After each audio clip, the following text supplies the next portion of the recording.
로마서 말씀 가운데 1장이잖아요. 1장에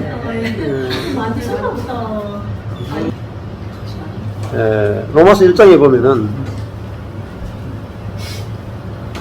1장 23절 보면은 썩어지지 아니하는 하나님의 영광을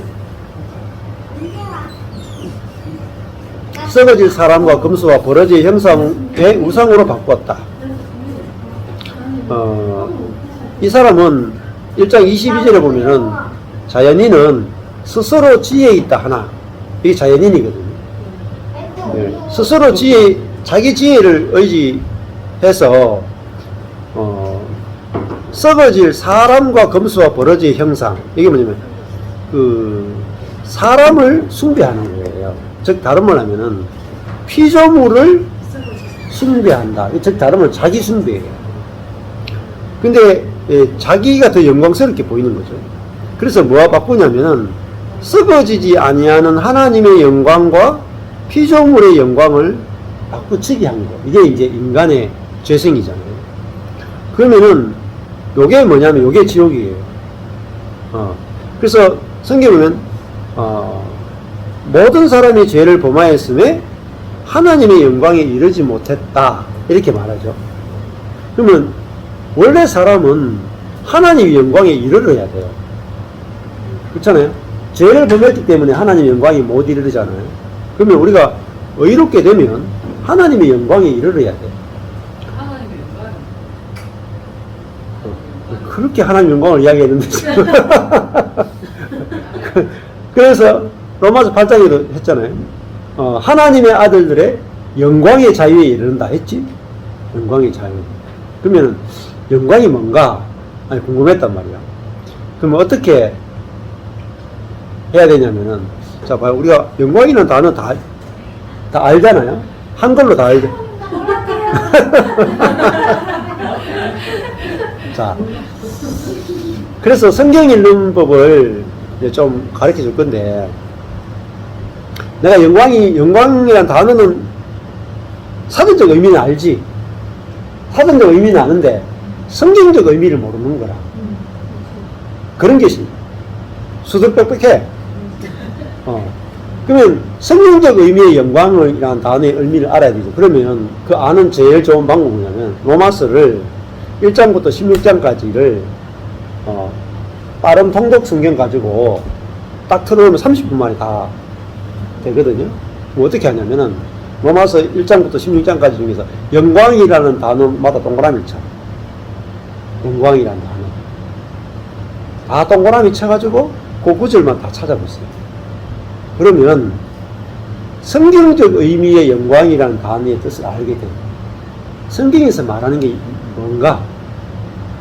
그렇게 성경을 공부하면 정말 재밌어요. 그래서 성경이 팍팍 열려. 그러면 그 영광이라는 가는 것은 이런 거죠. 아까 전에 짐승들 육식 동물의 영광은 뭐겠어요? 조금 전에 사람의 형상, 사람의 영광이 있겠죠. 사람의 영광이 뭡니까?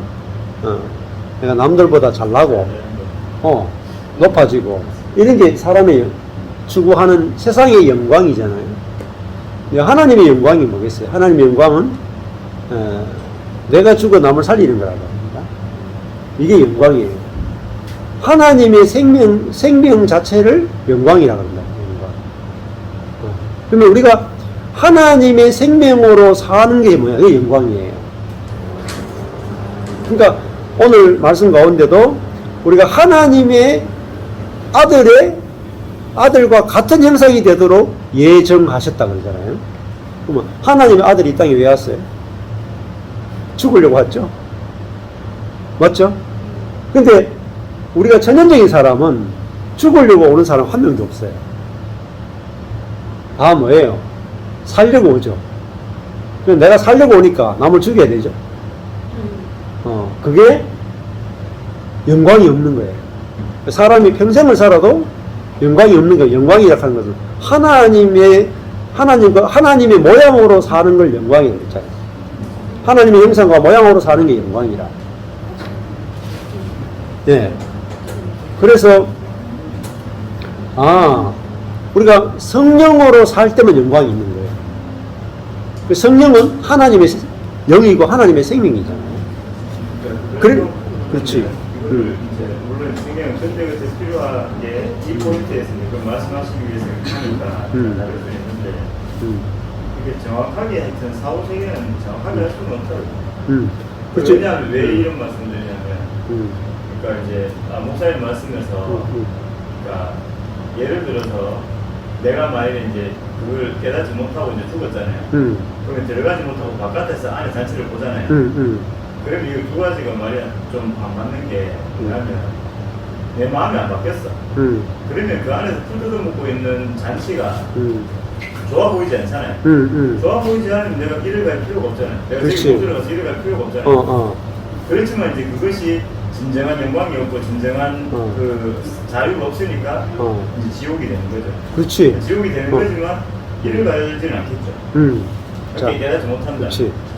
그래서 이제 또 반대로 이게 이제 다 같이 구원을 받는다는 것은 이 세상 살 때는 이 하나님도 없고 하나님의 영광이 없다라고 생각했기 때문에 그렇지. 하나님 없이 살다가 그렇지. 죽었는데 보니 또 하나님 계셔. 그렇지. 계시니까 그때 그 말이 진짜였냐 하고 이제 깨달아지니까 그렇지. 이제 그때 이제 그 영광을 알고 이제 그때라도 사모하게 되면 하나님이 그때라도 다시 이제 용서해 주시고 구원하시는 것이 이제 하나님의 사랑으로 이제 다 모두를 다 구원하신다는 그런 소리고. 그렇지.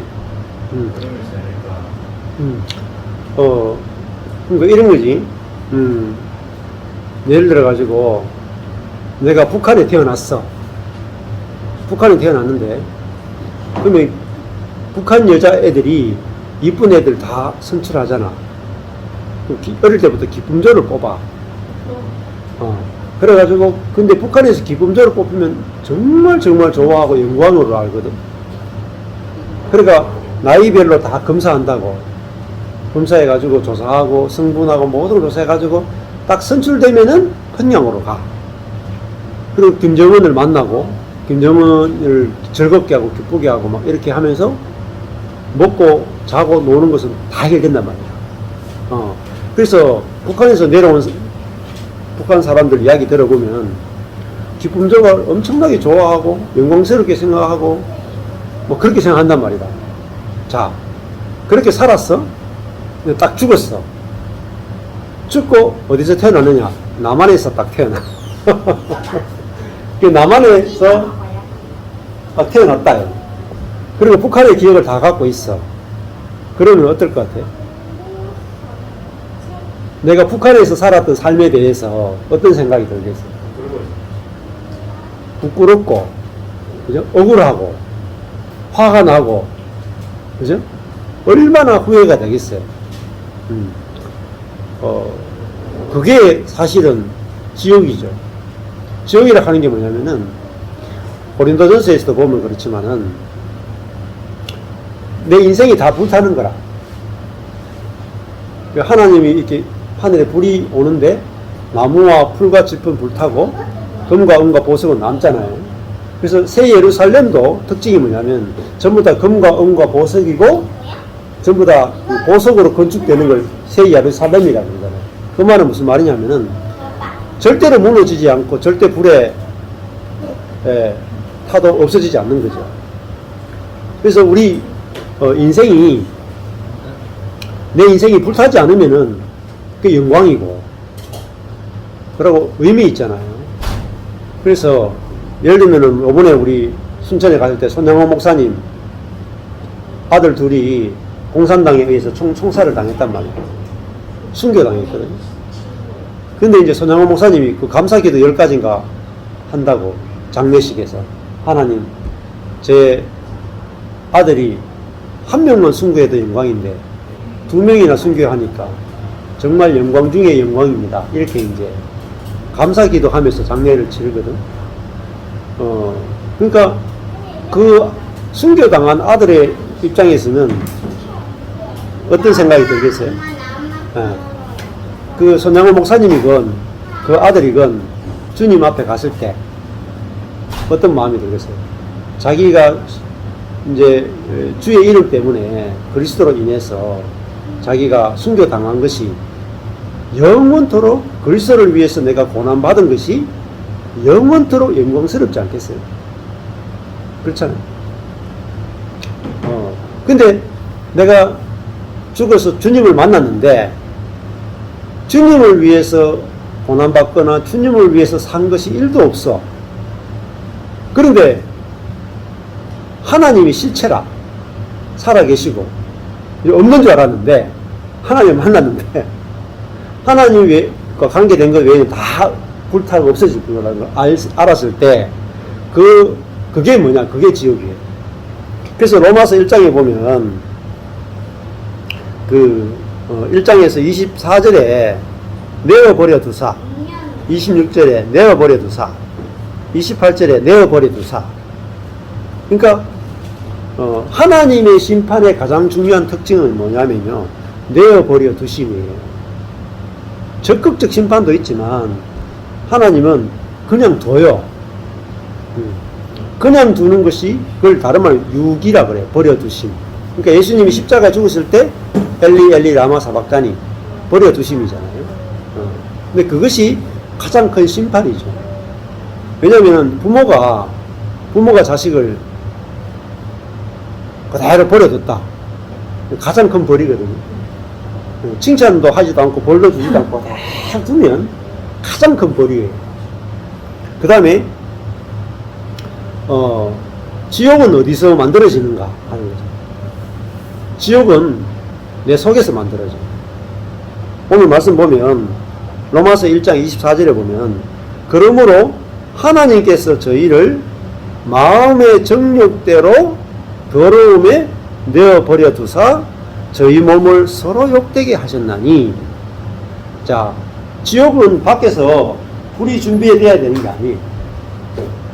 그러니까 마음에 우리가 정욕이 있잖아요. 정욕에 노예된 상태로 그대로 두는 것을 지옥이라고 해요. 그러면은 내 정욕이 나를 계속 지배하죠. 그러면 그게 지옥이 돼요. 그 다음에 26절에 보면은 이를 인하여 하나님께서 저희를 부끄러운 욕심에 내어버려 두사. 그러니까 부끄러운 욕심에, 이것도 욕심이죠. 그대로 두는 거라. 그러면 사람들이 어떻게 되냐면은 동성연애로 빠진단 말이에요. 맞죠? 그 다음에 28절에 보면은 또한 저희가 마음에 하나님 두기를 싫어하며, 마음에 하나님 두기 싫어하면 어떻게 해요? 심판해야 될 거 아니에요. 그죠? 저희들이 마음에 하나님 두기 싫어하니까 심판하고 지옥 보내야 되는데 하나님 뭐라고 말하냐면은 하나님께서 저희를 그 상실한 마음대로 내어버려 두시는 거예요. 그러면 하나님 두기 싫어하는 마음 그대로 두어.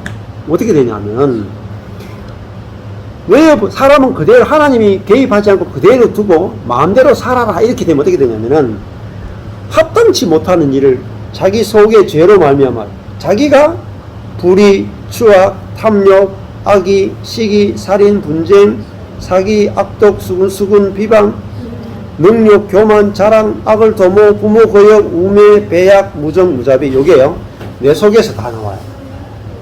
이거를 뭐라고 해요? 이게 지옥이에요. 그러니까 하나님 없음이 지옥이잖아요. 하나님 없음. 그러니까 우리가 지옥을 만들 필요가 없어. 그냥 쉽게 얘기하는 거죠. 뭐. 여기 호랑이, 사자, 뱀, 늑대, 하이에나 한 우리 안에 그냥 두고 그대로 둬.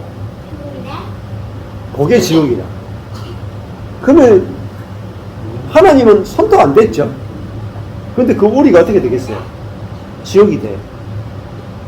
그렇죠? 지옥은 자기 존재가 옛 사람에서 새 사람으로 안 됐기 때문에 옛 사람이 만들어내는 세계를 지옥이라고 해요. 그러면은 우리가 예수님이 십자가에서 옛사람을 처리하고 우리를 새로운 피조물로 만들었잖아요. 근데 우리가 있는데 우리에 있는 구성원이 어린 양이고, 그죠? 그리고 뭐 거기는 토끼가 있고, 이렇게 같이 있다 쳐요. 그럼 뭐 고양이 정도가 있다 칩니다. 그러면 어떻게 되겠어요? 뭐 그 양을 돌보는 개. 그러면은 얘들은 존재가 영원히 천국이에요. 그래서 하나님이 천국을 만드는 방식도 요한계시록에 보면 하늘에서 새 예루살렘이 내려오잖아요. 그냥 이렇게 보면은 천국의 모습인데 건물의 형태로 내려오죠. 건물. 그렇죠? 그러니까 대부분 지금까지 기독교인들이 생각하기를 천국은 건물이라고 생각하는 거죠. 새 예루살렘에 큰 성이 내려오니까 건물로 생각했잖아요. 근데 요한계시록은 묵시예요. 묵시. 묵시라는 말은 무슨 말이냐면은 이게 비유라는 말이에요. 비유라는 게 뭐냐면 영적인 메시지인 거죠. 왜냐하면은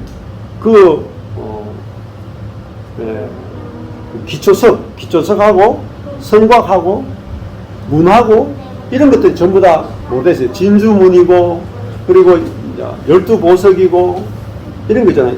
근데 그 12보석이 전부 다 뭐예요?